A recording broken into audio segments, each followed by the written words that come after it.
Oke, kali ini SDC akan mengupas film yang berjudul 50 Shades of Red.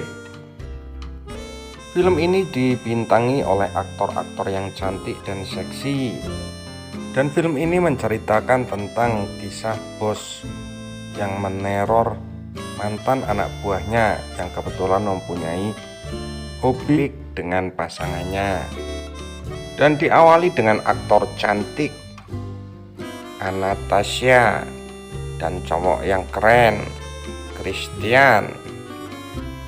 Mereka adalah pasangan muda yang mempunyai hobi bercocok tanam alias wig-wig.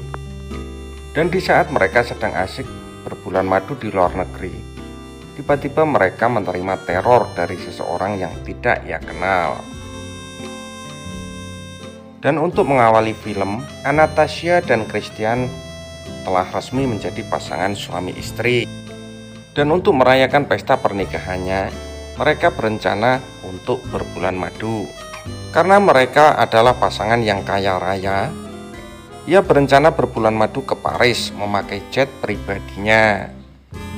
Dan sesampainya di Paris, mereka pun bersenang-senang. Mereka beraktivitas ke mall, jalan-jalan, naik sepeda, dan melakukan aktivitas lainnya.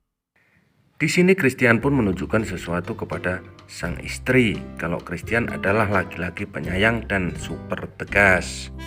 Sampai-sampai Christian pun tidak merelakan sang istri terlihat buah gunungnya dan semangka ajaibnya dilihat orang. Dan tujuan mereka berdua berbulan madu ke luar negeri tak lain adalah untuk memuaskan mereka berdua yang sama-sama mempunyai hobi bercocok tanam.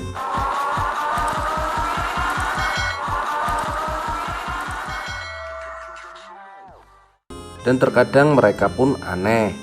Mereka sering melakukan dengan berbagai macam gaya masing-masing. Sayangnya mereka berbulan madu di luar negeri tidak bertahan lama karena Christian ditelepon oleh salah satu anak buah di kantor. Karena salah satu gudang perusahaannya telah dibakar oleh seseorang yang bernama Jack. Jack adalah salah satu karyawan dan ia pernah menjadi bos besarnya Anastasia. Namun Jack di perusahaan tersebut dipecat oleh Christian karena Jack melakukan kesalahan dan melakukan pelecehan seksual terhadap Anastasia. Dan dengan perasaan kecewa mereka akhirnya pun berangkat pulang. Sesampainya di rumah, Christian pun menyiapkan dua pengawal laki-laki dan perempuan agar untuk selalu menjaga Anastasia. Pengawal bernama Ujang dan Mania. Di malam hari di saat mereka sedang bersantai, Ana pun membahas tentang hubungan mereka. Ana ingin segera cepat mempunyai momongan, namun Christian menolaknya karena kasih sayangnya tidak mau dibagi oleh siapapun termasuk dengan anaknya. Lalu keesokan harinya untuk menutupi kekecewaan Anastasia, Christian mengajak Anastasia untuk berjalan-jalan keliling kota. Lalu ia berhenti singgah di salah satu rumah yang halamannya cukup luas. Ternyata rumah itu sengaja dibeli Christian untuk Anastasia dan ia langsung membayarnya. Sepulang dari sana, Ana pun mengambil alih kemudi dari Christian. Christian duduk di samping, Ana yang membawa mobil. Dengan keahliannya, ia membawa mobil laksana pembalap sampai ia terpisah jalan dengan kawannya.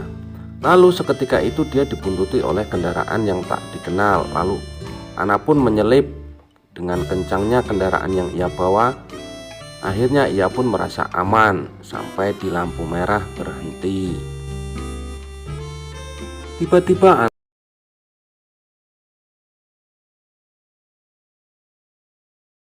yang sampai mobilnya pun bergoyang. Mantep lur. Sesampainya di rumah, Christian langsung melihat CCTV yang ada di mobilnya untuk melihat siapa yang mengikutinya. Walaupun di CCTV tidak begitu jelas, namun Christian yakin bahwa mobil yang mengikutinya tadi adalah Jack dan anak buahnya. Dengan posisi khawatir, saat itu posisi Christian yang akan berangkat ke New York, ia mengajak istrinya untuk ikut. Namun istrinya menolak karena Pekerjaan kantor istrinya pun banyak dan menumpuk. Dengan berat hati akhirnya Christian pun mengizinkan Anna, namun dengan satu syarat. Anna harus selalu dengan kedua bodyguardnya, baik ke kantor maupun sampai pulang ke rumah. Lalu sebelum berangkat ke New York, Christian kembali meminta jatah kepada Anna. Lalu ia langsung melakukannya dengan berbagai macam gaya. Akhirnya ia pun lakukan hampir 10 ronde. Keesokan harinya Anna pun kembali berangkat bekerja. Namun ia lupa akan nasihat suaminya. Ia berangkat main ke tempat kawannya. Lalu ia ke kafe. Betul sepulang dari kafe ia langsung disekap oleh salah satu orang. Tak lain adalah Jack. Untunglah kedua pengawal Anna, Ujang dan Marin sangatlah sigap. Mereka langsung melumpuhkan Jack Reed dan langsung membawanya dan menyerahkannya ke polisi. Keesokan harinya di saat Anna terbangun, Anna pun baru tersadar ia sudah ada di depan Christian. Dengan perasaan khawatir, Christian mendekati Anna, dan Anna pun merasa bersalah karena ia tidak menuruti semua perintah Christian sampai akhirnya kejadian ia disekap oleh Jack Heath. Anna pun menyesal, dan sebagai tanda penyesalannya, ia langsung memeluk Christian. Dan ia langsung memberikan segala sesuatu yang bisa membahagiakan Christian dan memuaskan Christian. Berbagai permainan ia lakukan di kamar mandi, pakai shower, di atas dan di bawah, sampai Christian pun merasa puas. Keesokan harinya di saat Anna masih bekerja, Anna kedatangan seorang detektif yang bernama Kogoro. Rupanya detektif Kogoro meminta kesaksian Anna atas kasus Jack Heath. Do you believe what he's saying? Officially, Mrs. Noon today, Municipal Courthouse. Dan benar 3 hari kemudian di persidangan, hakim memutuskan untuk membebaskan Jack Heath dari hukuman dan membayar uang jaminan sebesar 5 juta dolar. Seusai menghadiri sidang, sesampainya di rumah, Anna pun merasa mual-mual dan muntah-muntah. Ia tidak sakit, melainkan ia hamil. Kandungannya sekarang berusia 7 hari. Namun kehamilannya pun tidak membuat ia bahagia karena ia teringat kata-kata Christian yang belum siap untuk mempunyai anak.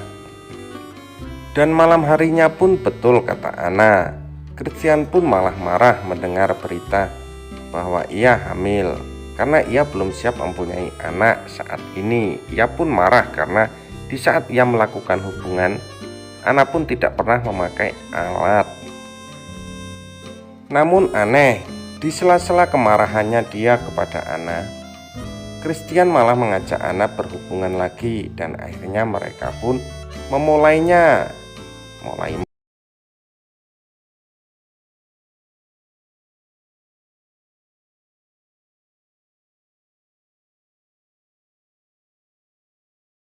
Akhirnya Christian pun terkapar lemas. Dan Anna pun dikejutkan handphone Christian.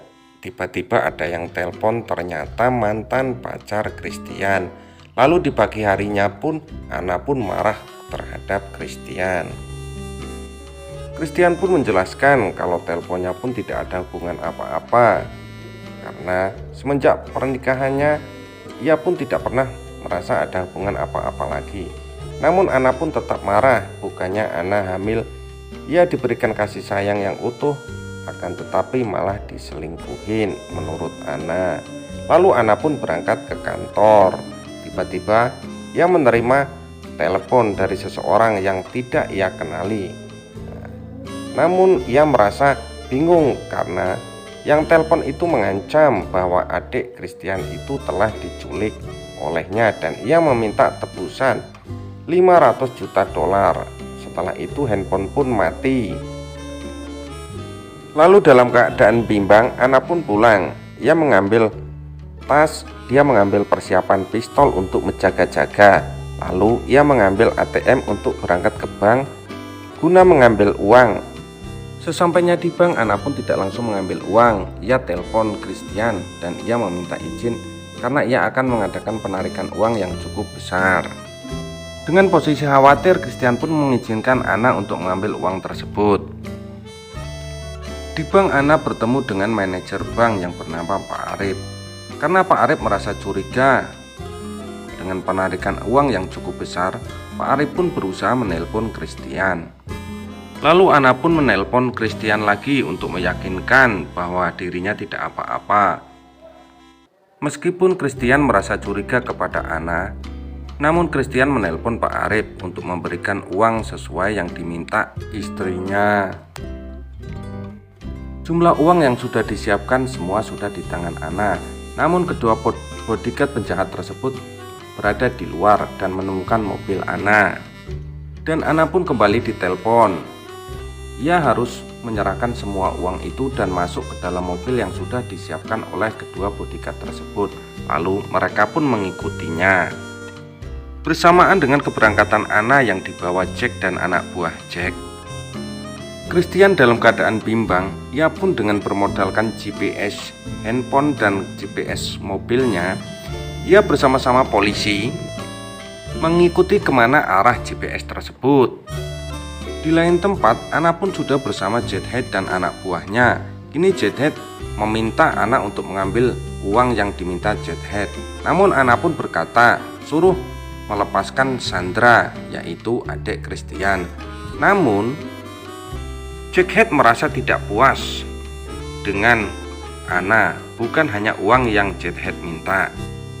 Dan sebelum ia mengambil uang yang ditaruh Anna di dalam mobil, ia menyiksa Anna. Ia memukul Anna karena ia belum puas untuk berbalas dendam kepada Anna. Namun di saat Anna terjatuh, Anna mengambil pistol yang ada di punggungnya yang sudah disiapkan. Lalu ia mengarahkan pistolnya dan menembak Jedhead hingga tewas. Bertepatan dengan kejadian itu, Christian pun datang dengan polisi, mengikuti jejak GPS yang ada di handphonenya, mengikuti GPS mobil Anna. Akhirnya mereka pun dibawa ke rumah sakit. Anna dibawa ke rumah sakit, Jedhead pun meninggal dunia dan anak buahnya dibawa polisi untuk diadili.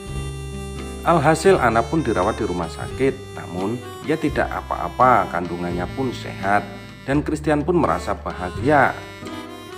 Kini Christian pun menerima kehadiran sang bayi yang dikandung istrinya saat ini. Dan akhirnya mereka berdua pun hidup bahagia. 3 tahun kemudian Christian dengan Anna sedang bermain di sebuah taman. Terlihat di situ ada anak kecil, dan itulah buah hati yang diciptakan oleh kedua insan manusia itu dengan berbagai jurus, kadang di atas, kadang di bawah, sesuai hobi mereka, hobi wik-wik yang sering dilakukan di mana saja, kadang di kebun, kadang di kasur, kadang pun berdiri.